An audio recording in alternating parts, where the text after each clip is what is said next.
Welcome to another piano lesson. I'm Dan Brown. In today's lesson, you'll learn how to play the three chord inversions of G major. So if you're ready, head on over to the piano because we're going to get started right now.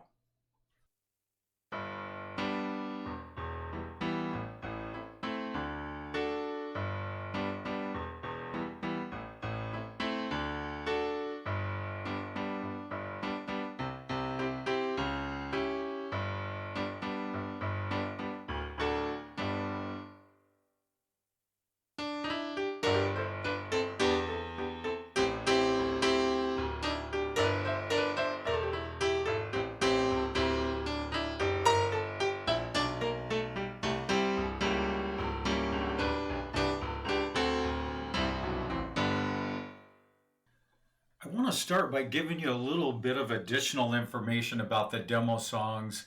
The first one is just a chord progression and what it would look like if you just played the root position of each chord. And then the second time, I just played it the normal way that uses chord inversions. And the point of all that is just so you see that the chord inversions are really powerful, and that if you can just get in and grab them wherever they are, it's going to be super helpful for you. So today we're looking at the chord of G major. We're not really even in a key. We're just looking at a chord of G major. And you can see that we have the G major scale right there. What you need to know is that the notes that make up this G chord come from that scale, and you can see them right there. I do want you to play this with me.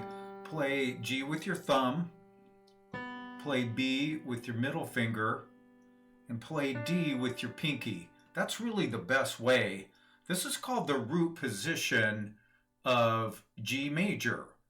So again, G major in the root position. And I'll back up just a little bit and tell you that there are three places where you can play this.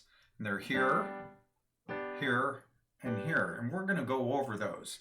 This root position is really very powerful. I'm getting ready to do a lesson on this. I'll slow down a little bit.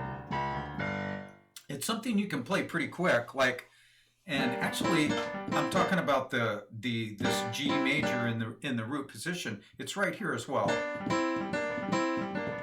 So you take both hands in this tight little position, and you got.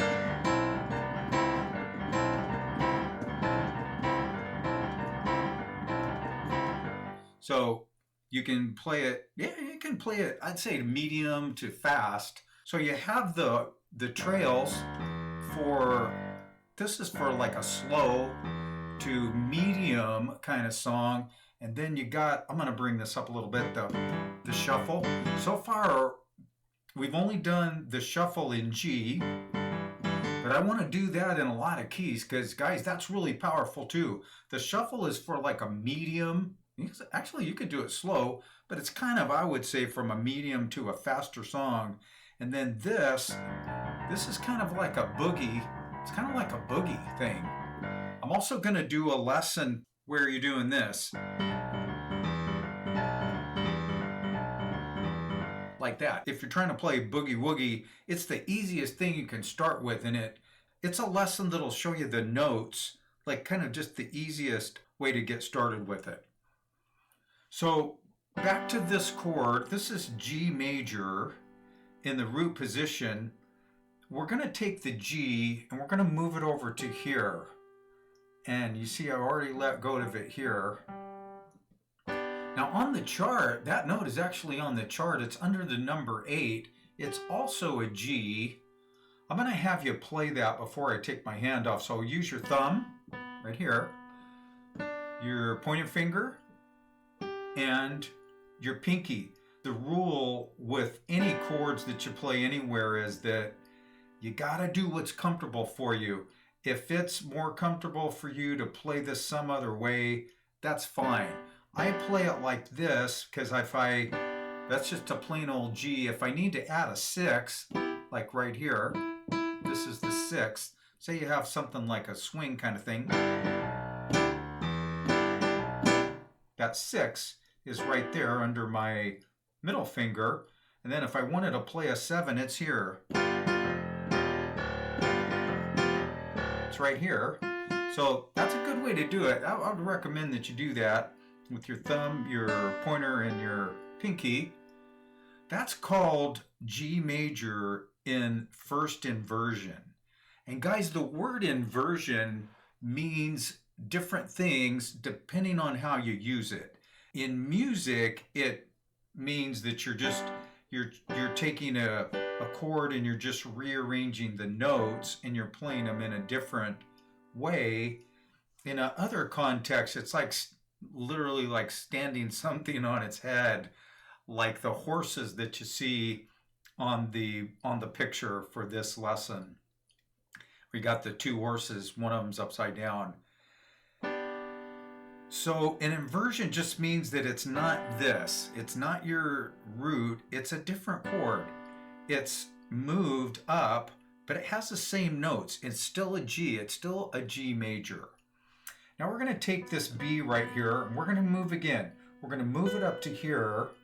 So I'm using my thumb, my middle finger, and my pinky here. Guys, this is a chord position that I really like, and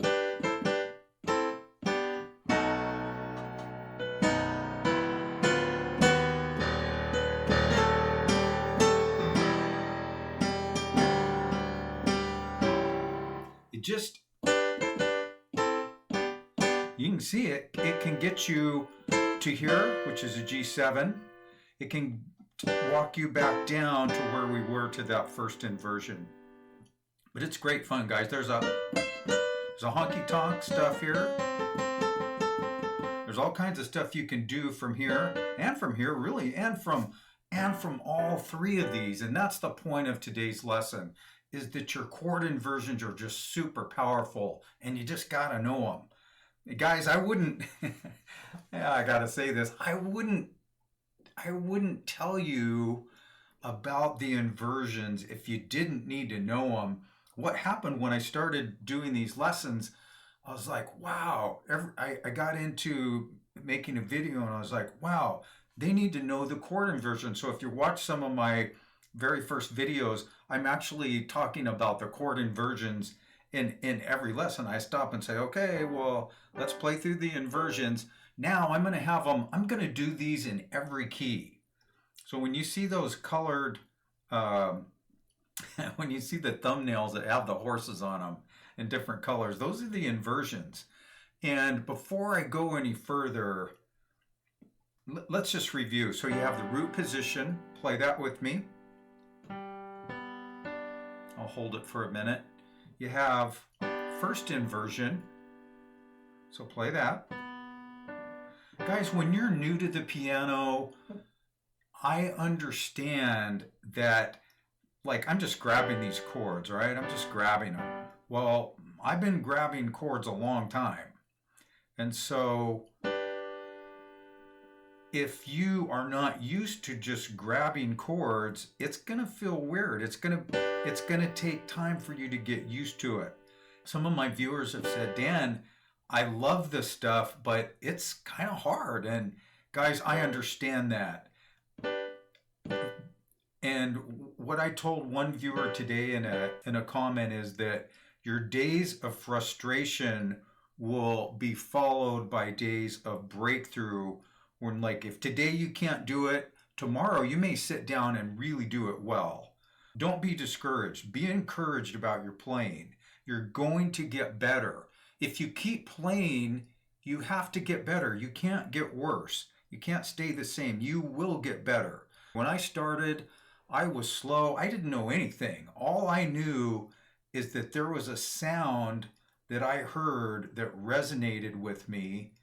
And when I heard it, I said, I have to have that. I have to be able to do that. And guys, I know that if you're watching this lesson today and you're at the piano and you're trying this stuff, if you're trying this stuff, that's where you're at. You can hear it and you can feel it and you want to do it. So guys, be encouraged. You will be able to do this. If you're wondering about practicing this, I'm going to tell you right now how you should practice it and how much time you should spend practicing it. I'm going to show you right now. So if you just do what I do, this is how you should practice it. Play this, play this, and play that. You're done. You're done. Don't practice that anymore. You're done. I mean, if you want to take it up to here, you're doing the same thing here, you're done. Guys, don't do things on the piano that aren't fun until they become fun. When you realize someday that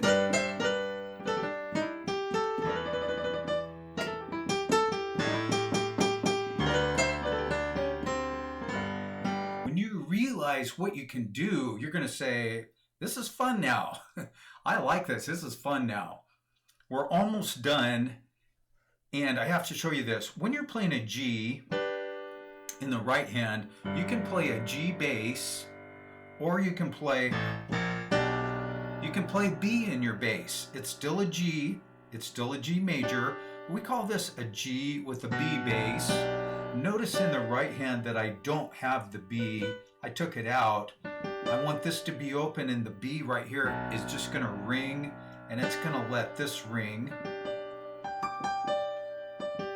I kind of love doing that. That's what I mean about having fun on the piano. Guys, there's so many things you can do, and you want to have fun. Just experiment.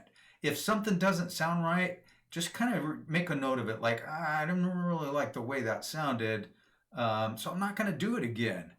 But you may hit something that you really like. Okay, take this B. Yeah, I added it there. Let me take it out. That's the open sound that I want. Watch what we do. To me, that sounds like a gospel thing. That's what I would do with that. But this is a G major, still G major, with a D in the bass.